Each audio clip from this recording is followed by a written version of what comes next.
আসন্ন দ্বাদশ জাতীয় সংসদ নির্বাচনে শেরপুর ১ আসনে ধানের শীষের মনোনয়ন পেলেন ডাক্তার সানসিলা জেবরিন প্রিয়াঙ্কা। বিএনপির মনোনয়নপ্রাপ্ত সর্বকনিষ্ঠ প্রার্থী তিনি। শুধু তাই নয়, দেশে এবার সর্বকনিষ্ঠ প্রার্থী হিসেবে সংসদে যাবেন সদ্য ৩০-এর কোঠা পার হওয়া প্রিয়াঙ্কা। আমার প্রথম পরিচয় আমি বাংলাদেশের নাগরিক, আমার দ্বিতীয় পরিচয় আমি একজন নারী এবং আমি একজন চিকিৎসক। আমি দেশের মানুষের জন্য কাজ করতে চাই। সোমবার রাজধানীর গুলশানে বিএনপি চেয়ারপারসনের কার্যালয়ে এক সংবাদ সম্মেলনে ২৩৭ আসনে দলীয় প্রার্থীদের নাম ঘোষণা করেন বিএনপি মহাসচিব মির্জা ফখরুল ইসলাম আলমগীর। সেখানেই ঘোষণা করা হয় প্রিয়াঙ্কার নাম। কিন্তু কে এই সানসিলা জেবরিন প্রিয়াঙ্কা? শেরপুর সদর উপজেলা বিএনপির সাবেক আহ্বায়ক ও বিশিষ্ট ব্যবসায়ী আলহাজ হজরত আলীর কন্যা প্রিয়াঙ্কা।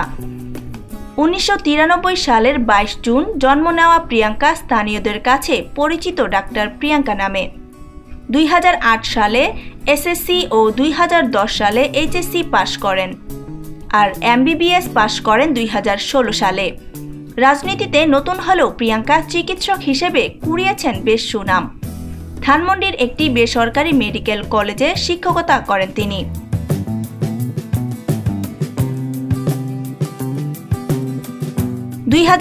সালের ডিসেম্বরে অনুষ্ঠিত একাদশ জাতীয় সংসদ নির্বাচনেও বিএনপির সবচেয়ে কম বয়সী প্রার্থী হিসেবে শেরপুর ১ আসনে প্রতিদ্বন্দ্বিতা করেছিলেন।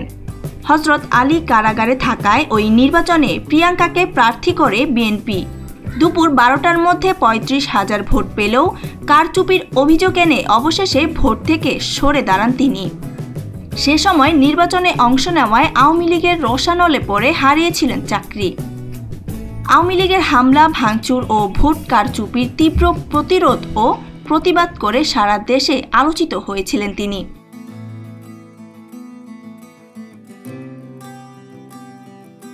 এদিকে প্রার্থী ঘোষণার পর থেকেই শেরপুরে বিএনপি নেতাকর্মীদের মধ্যে বইছে উৎসবের আমেজ।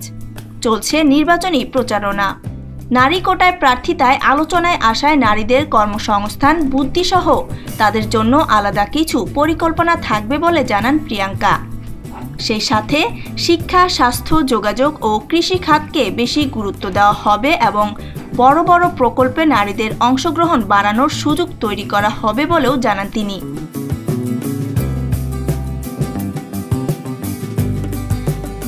স্থানীয়দের মতে নারী নেত্রীর সব গুণাগুণ রয়েছে তার মধ্যে। তাদের আশা সর্বোচ্চ পরিমাণ ভোট পেয়ে রেকর্ড অর্জন করবেন প্রিয়াঙ্কা।